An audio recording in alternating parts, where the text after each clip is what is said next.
எல்லோருக்கும் வணக்கம். நீ ஆணியே புடுங்க வேணாம், நீங்கள் புடுங்கினது எல்லாமே கும்ப ஆணி தான் அப்படின்ற மாதிரி நம்மளுடைய மார்க்கெட் இன்னைக்கு ஒரு கட்டத்தில் பாசிட்டிவ்ல தான் ட்ரேட் ஆகிட்டு இருந்தது.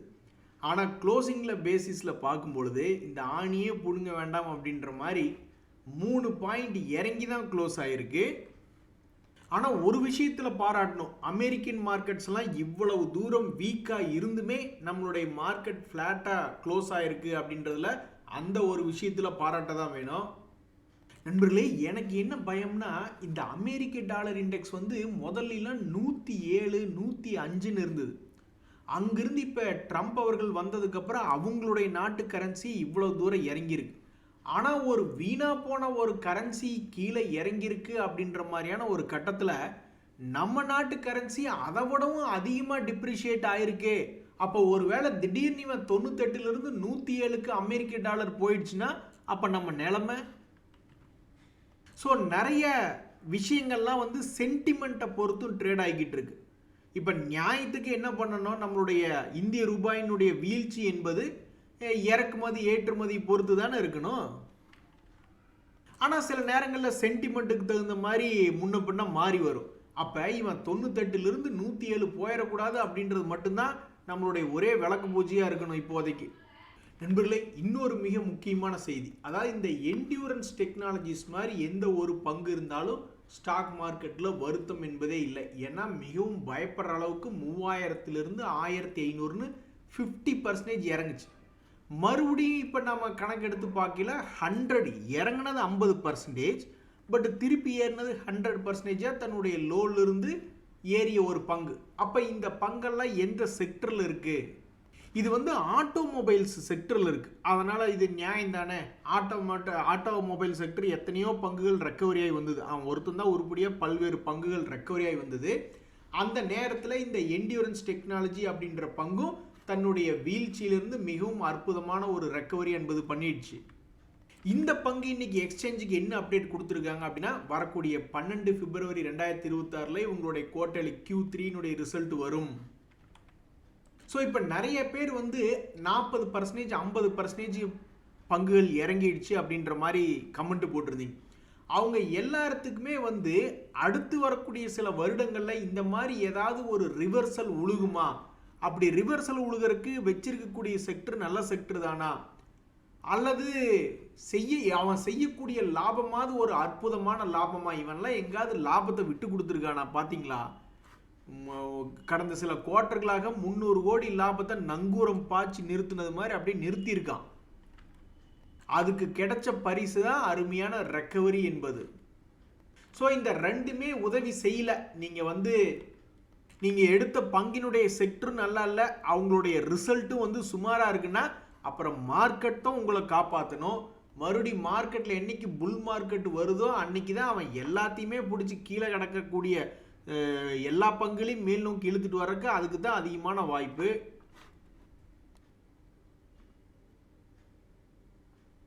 நண்பர்களே, இன்னொரு மிக முக்கிய செய்தி என்னன்னா, இந்த எம்டார் டெக்னாலஜிஸ் இந்த பங்குமே சமீபத்தில் மிகப்பெரிய ஒரு வீழ்ச்சிக்கு பிறகு ஒரு அருமையான ரெக்கவரியை இரண்டாவது முறை செய்து காமித்த ஒரு பங்கு தான் இந்த எம்டார் டெக்னாலஜிஸ். இவன் எப்படி கீழே இருந்து பில்டப் ஆகி போனான், எப்படி இந்த லோ வந்தான், அதுக்கப்புறம் கொஞ்சம் பிக்கப் ஆனா, அப்புறம் மறுபடியும் கீழே விழுந்தா, அப்புறம் மறுபடியும் எப்படி மேலே வந்தா, இதுக்கு முன்னாடியும் தான் கீழே விழுந்தது, ஏன் அங்கெல்லாம் பிக்கப் ஆகல? இங்கிருந்து கீழே விழுந்தா இந்த இடத்துல பிக்கப் ஆக ட்ரை பண்ணா, ஆனால் அவனை மறுபடியும் கீழே தள்ளி விட்டாங்க.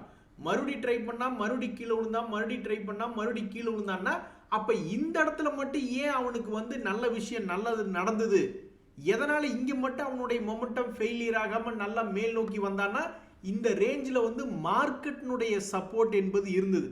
நம்மளுடைய நிஃப்டி 50 இண்டெக்ஸ் எல்லாம் வந்து மல்டி இயர் ஹை அப்படின்ற லைஃப் ஹை கிட்ட வந்த தருணம் தான் இந்த இடமெல்லாம்.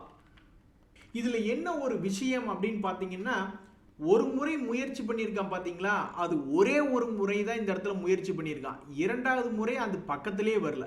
இப்படியே தொடர்ந்து கீழே இறங்கி கொண்டிருந்த சமயத்தில் மூன்றாவது முறையாக இங்கே பார்த்தீங்களா, இங்கே ஒரு முறை சரிந்த பிறகு மறுபடியும் ஏறி சரிந்த பிறகு மறுபடியும் ஒரு முறை வந்து தாண்டியிருக்கான் பார்த்தீங்களா, அப்போதான் இவனுக்கு வந்து ஒரு ஸ்ட்ரென்த் என்பது கிடைச்சி அதுக்கப்புறம் மேல் நோக்கி ஏறி இருக்கு. ஆனால் நம்மளுக்கு ஸ்ட்ரென்த் கன்ஃபார்ம் ஆகிறக்கே இங்கிருந்து பாதி தூரம் தன்னுடைய லோ ரேட்ல இருந்து பாதி தூரம் ஏற வேண்டிய நிலை இருக்கிறது. ஸோ இதிலிருந்து என்ன தெரியுதுன்னா, ஒரு பங்கு கீழே விழுகுது அப்படின்ற ஒரு செய்தி வரும் பொழுது, ஒரு 6 month லோ அல்லது 1 year லோ அப்படின்னு வரும் பொழுது, அது 10-20% ஏறினால் அது மறுபடி திரும்பி தன்னுடைய ஹையை வந்து தொடுவானோ அப்படின்ற நம்பிக்கை ரொம்ப ரொம்ப குறைவு. ஆல்மோஸ்ட் அவன் 50%க்கு மேலே அவன் ஏற வேண்டியதாக இருக்குது. எவ்வளவு இறங்கினானோ அதுக்கும் மேலே 50% ஏறணும். அது மட்டும் இல்லாமல் அவன் ஒரு 2-3 தடவை முயற்சி பண்ணிட்டு 3ஆவது தடைய ஏற வேண்டியதாக இருக்கு அப்படின்றதான் இந்த எம்டாட் டெக்னாலஜிஸ் அப்படின்ற பங்குல இருக்கக்கூடிய ஒரு செய்தி. டேய், எங்களுக்கு கடப்பாறை தூக்கி தண்ணியில் போட்ட மாதிரி அவன் ஒரு தடவையே ஏற மாட்டேன்றான்.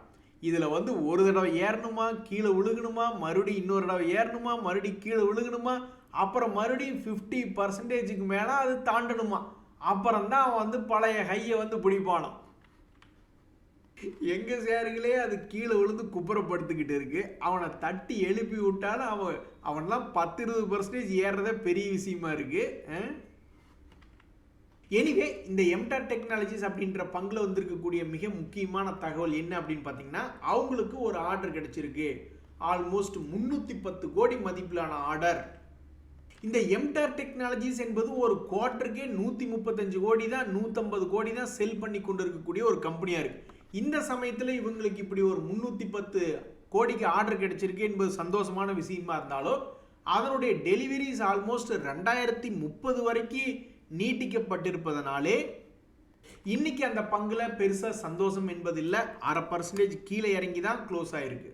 ஒரே ஒரு மகிழ்ச்சிகரமான விஷயம் என்னன்னா, இவங்களுக்கு கிடைச்சிருக்கக்கூடிய ஆர்டர் என்பது ஒரு புது கஸ்டமர்கிட்ட இருந்து வந்திருக்கு அப்படின்னு தான்.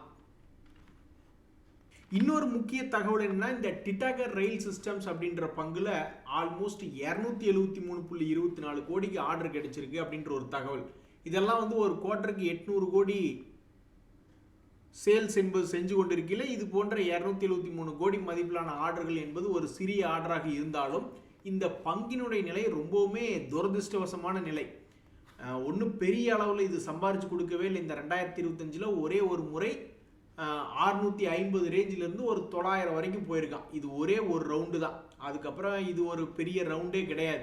ஏன் அப்படின்னா, தன்னுடைய பழைய லோக்கு இந்த பங்கு வராமையே பாதி தூரத்தில் திரும்பி இருக்கான். யாருக்கு பிரயோஜனம்? நிறைய ஸ்மார்ட் மணி கான்செப்ட்ல இருக்கிறவங்க கீழே வந்து விழுகட்டும், பழைய லோவை டச் பண்ணுன்றது தான் உட்காந்துருப்பாங்க. அவங்களுக்கு டிமிக்கி கொடுத்துட்டு பாதியிலேயே கொஞ்சம் தூரம் போனால் அப்புறம் அவனால் தாண்ட முடியல. அப்படியே கூட ஒரு விஷயம் பேசிக்கிட்டு இருந்தோமே, ஒரு தடவை 2 தடவை ஃபெயில் ஆகி 3ஆவது தடவை வரும் பொழுது அது நல்லா பெரிய லெவலில் கிராஸ் ஆகணும்னு, இது 3ஆவது தடவையும் தான் ஃபெயில் ஆயிருக்கு. அதனால் இதில் புதிய எழுச்சி என்பது இல்லை. ஸோ தற்போதைக்கு இந்த பங்கு என்ன ஆயிருக்குன்னா, இதுக்கு முன்னாடி ஆகஸ்ட் மாதத்தில் இதே லெவலில் வந்து விழுந்துட்டு ஒரு 100 ரூபாய் பக்கம் ஏறிய ஒரு பங்காக இருக்கக்கூடிய இந்த டிட்டாகர் ரயில் சிஸ்டம்ஸ் மறுபடியும் ஆகஸ்ட் மாதத்தில் என்ன லோவோ அதே இடத்துல வந்து விழுந்திருக்கு. இப்போ தான் இதனுடைய தகவல்கள் 273 கோடி ஆர்டர் கிடைச்சிருக்கு அப்படின்ற ஒரு தகவல் வந்திருக்கு. இன்னைக்கு க்ளோசிங் பொறுத்த வரைக்கும் இதுவும் ஒரு 0.5% இறங்கி தான் க்ளோஸ் ஆயிருக்கு. இது சாதா கும்பா கிடையாது, மகா கும்பா.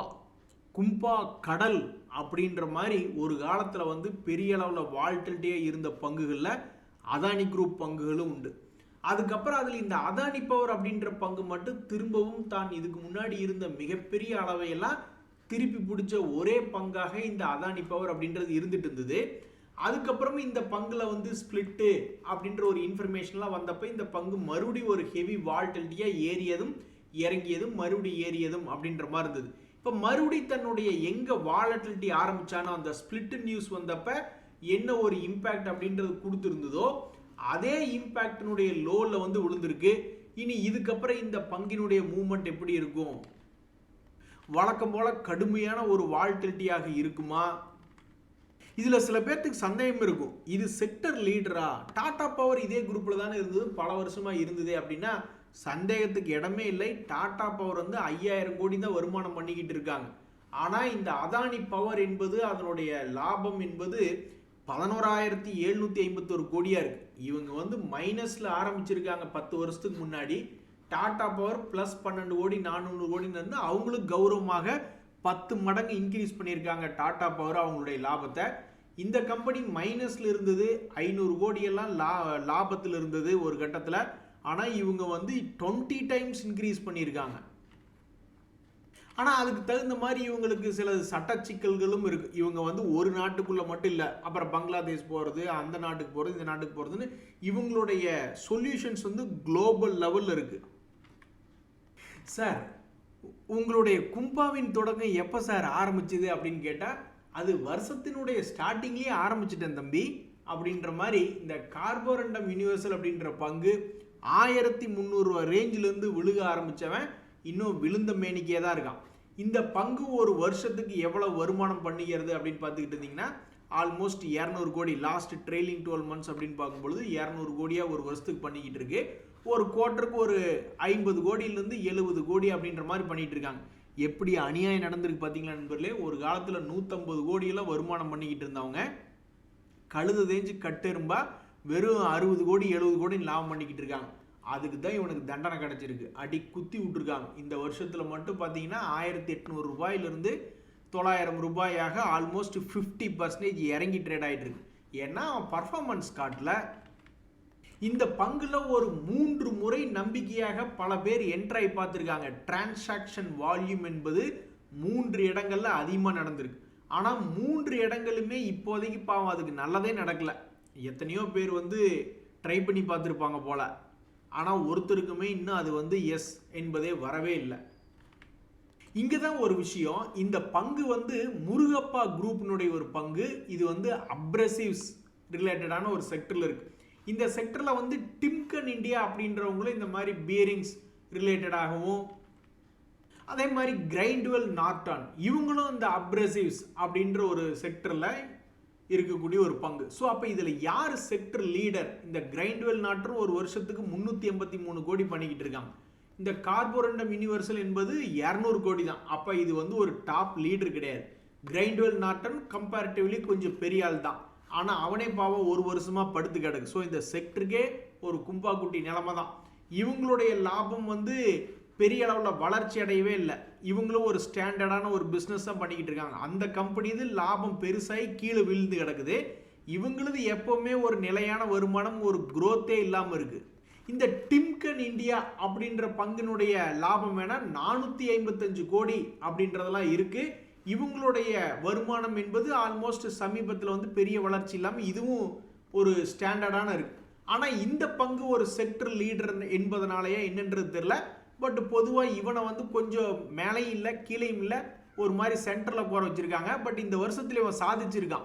2200 ரூபாயிலிருந்து 3400 வரைக்கும் இந்த டிம்கன் இந்தியா போயிட்டு அதுக்கப்புறம் இப்போ 3000 ரூபாயில் ட்ரேட் ஆகிட்டு இருக்கு. ஸோ இந்த கார்போரண்டம் யூனிவர்சல் இந்த வருஷத்தினுடைய தொடக்கத்திலிருந்தே முருகப்பா குரூப் கம்பெனி தான் இருந்தாலும் வருஷத்தினுடைய தொடக்கத்திலிருந்தே இறங்கி 52 வீக் லோவில் ட்ரேட் ஆகிட்டு இருக்கு. இந்த செக்டரில் லீடராக இருக்கக்கூடிய இந்த டிம்கன் அப்படின்ற பங்கு இடையில ஒரு இடம் திடீர்னு இயர் ஹை வரைக்கும் போயிட்டு அதுக்கப்புறமா ஃபால் ஆகி ட்ரேட் ஆகிட்டு இருக்கு. ஏன் தியாகு, அப்போ இனிமேல் எதிர்காலத்தில் எல்லாருமே ரொம்ப விவரமாகி செக்டர் லீடர் பங்குகள் மட்டுமே எடுத்து அப்போ மற்றது என்ன ஆகும் அப்படின்ற மாதிரி நீங்கள் நினச்சிக்கிட்டு இருந்தீங்கன்னு வச்சுங்களேன், அதையும் மாற்றக்கூடிய எதிர்காலம் ஏதாவது ஒன்று வரும். திடீர்னு பார்த்தா மார்க்கெட் ரெக்கவரி ஆகி சும்மா கீழே கிடந்த பங்குகள்லாம் 50%, 100% இல்லைன்னா 2 மடங்கு 3 மடங்குன்னு ஏறும் பொழுது பல பேர்த்தனுடைய மனசு மாறி இனி செக்டர் லீடர்லாம் எங்கத்தை ஏறுறானுங்க, பெருசாக ஏறுறதில்ல, அதே மாதிரி பெருசாகவும் இறங்குறது இல்லை, வேறு பக்கம் மாறுவோன்னு சொல்லிட்டு அப்போ நிறைய பேர் போர்ட்ஃபோலியோ மாற்றி அமைப்பாங்க. அப்புறம் மறுபடியும் கும்பா பாட்டு பாடி என்னைக்காவது மார்க்கெட் கீழே இறங்கும்போது அப்புறம் 4-5 வருஷம் லாக் ஆகி வந்திருப்பாங்க. இது திரும்பி திரும்பி நடந்துக்கிட்டே தான் இருக்கும். எனக்கு தெரிஞ்சு ஒரு ஃப்ரெண்டு ரொம்பவுமே விவரமாக தான் இருப்பாப்புல. ஃபோனுக்கு கூட அவர் வச்சுருக்கக்கூடிய மொபைல் ஃபோனுக்கு 2-3 கவர்லாம் போட்டு பாதுகாப்பாக தான் வச்சுருந்தாப்புல. அப்புறம் ஒரு நாள் ஃபோனை கீழே போட்டாப்புல. இது மாதிரி தவறுதெல்லாம் என்னைக்காவது ஒரு நாள் ஏதாவது ஒரு நாள் போய் மாட்ட தான் செய்வாங்க. எப்பவுமே விவரமாகவே இருக்க முடியுமா?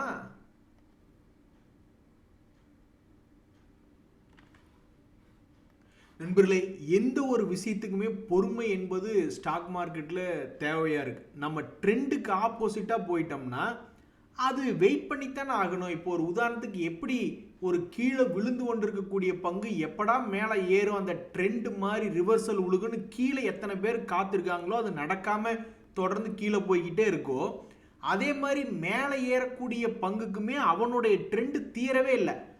சில பேர் பார்த்துக்கிட்டு தான் இருக்காங்க. இந்த நேஷனல் மியம் பிரேக் அவுட் ஆச்சு, தொடர்ந்து ஏறிக்கிட்டே இருக்கானே, எப்போ இவன் கீழே விழுவான்னா அவனுக்கு எப்போ மறுபடியும் ட்ரெண்ட் ரிவர்சல் ஆகுதோ அது கீழே விழுகலாம். அது நாளைக்கே கூட ஆகலாம், அல்லது இன்னொரு 40 நாள் கழிச்சு ஆகலாம், அல்லது 4 வருஷம் வரைக்கும் கூட ஆகலாம்.